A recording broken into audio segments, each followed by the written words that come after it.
Hi friends, ఎలా ఉన్నారు? అంతా బాగున్నారు అనుకుంటున్నాను. Welcome to Nandankanan Bhubaneswar part 3. మీ యొక్క సపోర్ట్కి చాలా థ్యాంక్స్ అండి. ఇలానే సపోర్ట్ చేస్తూ ఉండండి.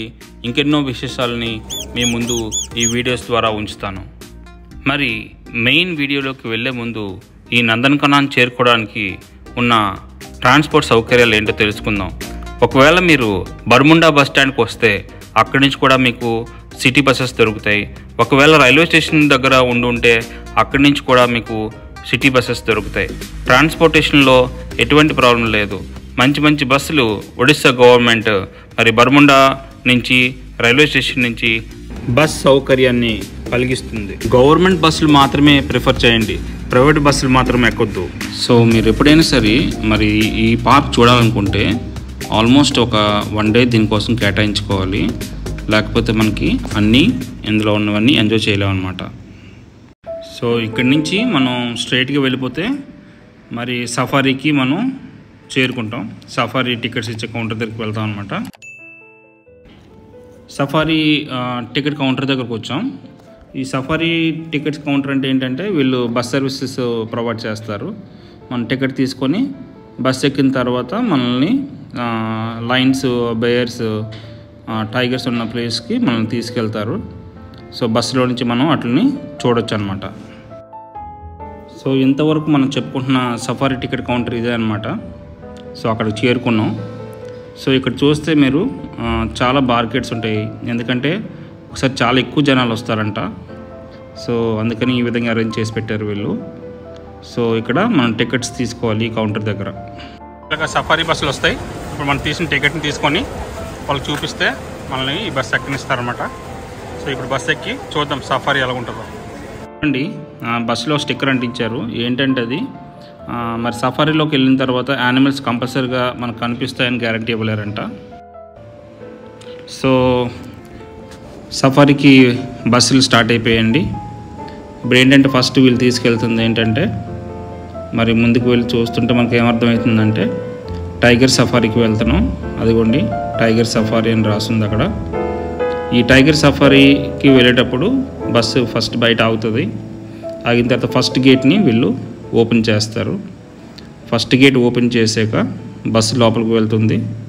వెళ్ళిన తర్వాత ఫస్ట్ గేట్ని వీళ్ళు ఫస్ట్ క్లోజ్ చేయాలి. ఏదైతే ఓపెన్ చేశారో ఆ గేట్ని క్లోజ్ చేసి అప్పుడు సెకండ్ గేట్ అవతల వైపు ఉన్న గేట్ని ఓపెన్ చేస్తారనమాట.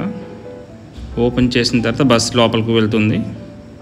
సో అప్పుడు మళ్ళీ లోపలికి వెళ్ళిన తర్వాత బస్సు ఆ సెకండ్ గేట్ కూడా వాళ్ళు క్లోజ్ చేసేస్తారు. అలాగే సేఫ్టీ మెజర్స్ తీసుకుంటారు. లేకపోతే ఈ టైగర్స్ బయటకు వచ్చే ఛాన్స్ ఉంటుంది.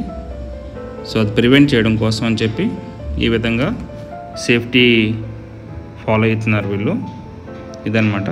లోపలికి వెళ్ళాక మా టైగర్స్ కనిపిస్తే లేవో చూద్దాం.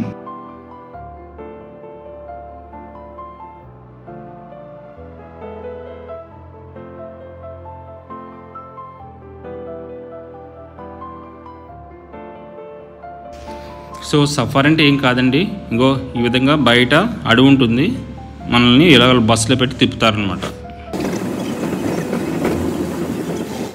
సో ఇక్కడ మనకి టైగర్స్ కనిపిస్తున్నాయి. సో ఈ 2 టైగర్స్ ఉన్నాయన్నమాట. సో వాటికి వాటర్ బాత్స్ కూడా చేసి పెట్టారు లోపల ఆర్టిఫిషియల్గా. సో ఇదే టైగర్ సఫారీలో మనకి పికాక్ కనిపిస్తుంది, నెమలు కనిపిస్తుంది, జింక పిల్లలు కూడా కనిపిస్తున్నాయి. టైగర్ సఫారీ అయిపోయిందండి. నెక్స్ట్ మనం ఇప్పుడు లయన్ సఫారీకి వెళ్తున్నాం. ఆల్రెడీ గేట్ లోపలికి ఎంటర్ అయిపోయాము. అయితే ఇప్పుడు మనం ఇక్కడ లయన్స్ని చూద్దాం, ఎక్కడ ఉన్నాయో చూద్దాం. లయన్స్ కనిపిస్తే మరి అవి వీడియోలో క్యాప్చర్ చేద్దాం. ఓ వావ్. సో ఇంకోండి లయన్స్, ఇక్కడ ఉన్నాయి లయన్స్. 2 పడుకునే రెస్ట్ తీసుకుంటున్నాయి. ఓకే. సో లయన్స్ ఉన్నాయండి, ఇవే లయన్స్. సో ఇవి బయట ఓపెన్గా ఉంటాయి, మన బస్సులో నుంచి చూస్తాం అనమాట. ఇదే లయన్ సఫారీ అంటే, ఇంకేమీ కాదు.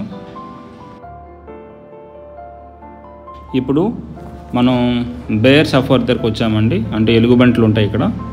ఎలుగుబంట్లు ఉండే ప్రాంతానికి వచ్చాం. సో ఇప్పుడు మళ్ళీ సేమ్ అదే గేట్ సిస్టమ్ అంతా కూడా సఫారీలో అన్నిటి చోట్ల ఇలా 2 గేట్స్ ఉంటాయి. బయట ఒకటి గేట్ ఉంటుంది, బస్సు లోపలికి ఎంటర్ అయ్యాక మళ్ళీ ఇంకో గేట్ ఉంటుంది. ఫస్ట్ గేట్ క్లోజ్ చేశాక సెకండ్ గేట్ ఓపెన్ చేస్తారు. సఫారీలో అంతా కూడా ఈ గేట్ మెకానిజం సేమ్ మారదనమాట. చూడండి, ఇగో బస్సు పక్కనే ఉంది ఒకటి, వచ్చేసింది అనమాట. సో ఇలా వచ్చేస్తాయి యానిమల్స్. అందుకోసం అని చెప్పి 2 గేట్ సిస్టమ్స్ పెట్టారు వీళ్ళు. అలా వచ్చేసిన తర్వాత మరి ఏం చేయలేము ఇంకా.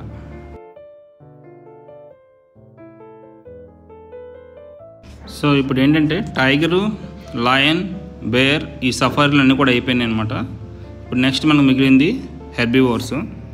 ఇదిగోండి హెర్బివోర్ సఫారీ దగ్గరకు వచ్చామన్నమాట.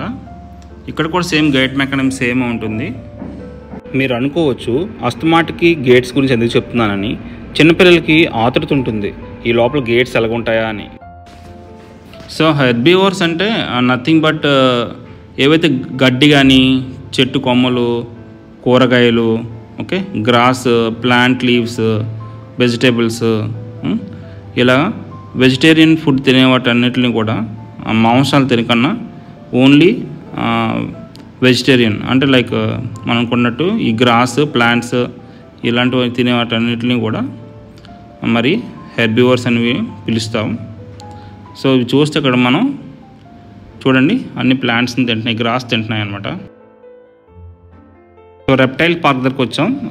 పాములు, స్నేక్స్, మొసళ్ళు, లెజర్డ్స్ ఇలాంటివన్నీ ఉంటాయి. సో మొసళ్ళు ఉండే ప్లేస్కి వచ్చాం. ఈ క్రొకడైల్స్ ఉన్న ప్లేస్కి వచ్చాం. చూస్తే లోపల చూడండి అగో వాటర్ బాడీస్ పెట్టారు, ల్యాండ్ కూడా పెట్టారు. సో అవన్నీ కనిపించేవన్నీ కూడా మొసళ్ళు, సో క్రొకడైల్స్ అనమాట. సో ఈ విధంగా ఉన్నాయి లోపల. ఇక్కడ మనం టాయ్ ట్రైన్ దగ్గరకు వస్తున్నాం. సో ఈ లోపలే ఉంది, వర్షం పడింది కాబట్టి అంతా మొత్తం బురదగా ఉంది. ఓకే, టాయ్ ట్రైన్ చూద్దాం ఇక్కడ ఏముంటుందో. ఈ టాయ్ ట్రైన్ యొక్క టికెట్ వాల్యూ 50 రూపీస్. అయితే ఈ టాయ్ ట్రైన్లో ఏముందంటే సో ఈ విధంగా ఉంటుంది. సో ఫ్రంట్ ఇంజిన్ ఉంటుంది, ఆ తర్వాత ఇంజిన్లో డ్రైవర్ కూర్చుంటాడు, మనకు తెలిసింది అది కామన్గా. తర్వాత ఈ విధంగా బోగీలు ఉంటాయి అన్నమాట.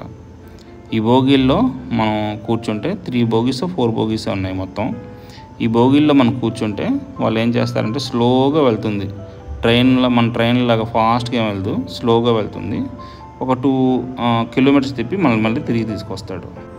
ఇదే ఆ టాయ్ ట్రైన్ యొక్క ట్రాక్ అన్నమాట, చిన్న ట్రాక్. సో దీని మీదే స్లోగా వెళ్తుంది. ఈ ట్రాక్ చూడండి, బాగుంది కదా.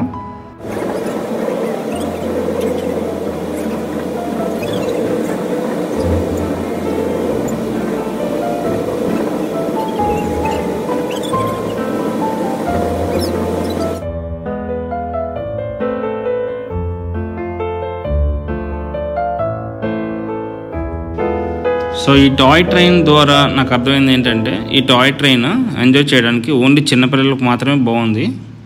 పెద్దవాళ్ళకి ఇది పెద్ద ఎంజాయ్మెంట్ ఏమి అనిపించదు. సో ఇది హిపోపోటమస్, దాని గురించి మొత్తం డీటెయిల్గా రాసింది ఇక్కడ మనం చూస్తే. ఇది ఓన్లీ హెర్బివోర్ అంటే ఓన్లీ గ్రాస్, వెజిటేబుల్స్ అలాంటివే తింటాయి. ఓకే, ఇది నాన్ వెజ్ ఏం తిందనమాట. Chicken, mutton, goat, non veg ఏమి తిందో.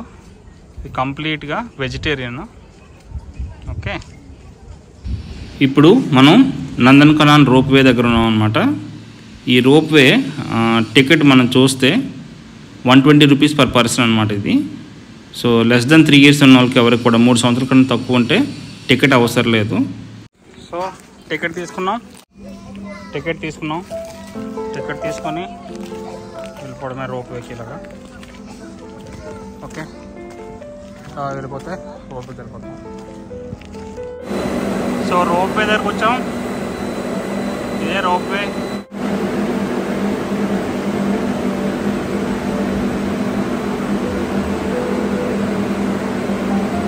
నేనైతే మరి ఈ రోప్వేని నేను ట్రై చేశాను, బాగానే ఎంజాయ్ చేశాను నేను. మరి మీరు కూడా ఈ వీడియో చూసి ఎంజాయ్ చేయండి.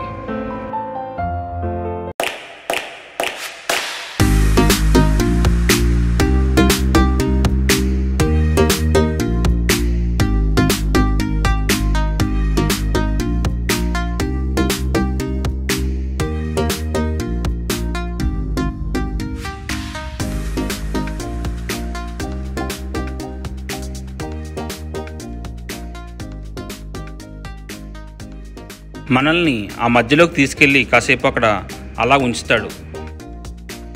ఆ తర్వాత ఆ చివరన ఉన్న ఒక పోల్ని చూసారా, ఆ పోల్ దగ్గరికి వెళ్ళి సేమ్ మళ్ళీ తిరిగి మళ్ళీ మనం ఎక్కడైతే ఎక్కామో అక్కడ తీసుకొస్తాడు.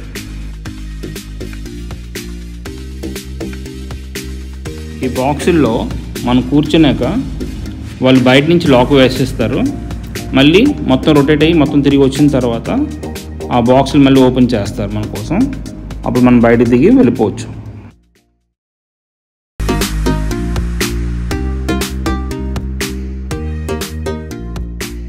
సో ఈ కింద కనిపిస్తున్న లేకేనండి కాంజియా లేక్ అంటే. ఈ కాంజియా లేకు పైనే ఈ రోప్ వే వీళ్ళు నిర్మించారు, కట్టారు. సో ఇదంతా కాంజియా లేకు. ఈ కాంజియా లేక్ మీదే మొత్తం రోప్ వే అంతా కూడా రన్ అవుతుంది అనమాట. సో కింద వాటర్ బాడీ మొత్తం, సో పైన రోప్స్ మీద అంటే తాళ్ళ మీద ఈ బాక్సులు అలా మూవ్ అవుతుంటాయి, అలా వెళ్తూ ఉంటాయి మోటార్ సహాయంతో. సో ఈ కాంజియా లేక్ కింద ఉంది, కింద కనిపిస్తుంది కాంజియా లేక్. ఓకే,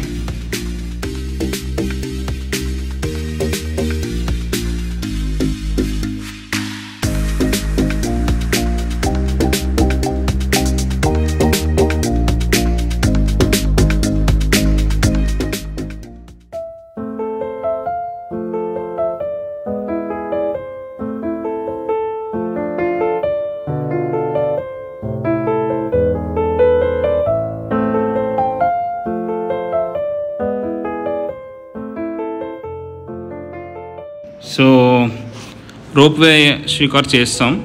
ఇప్పుడు ఏంటంటే మనం బోట్ షికార్ చూడడానికి వెళ్తున్నాం. మరి బోట్ షికార్ ఉందేలా చూద్దాం పదండి.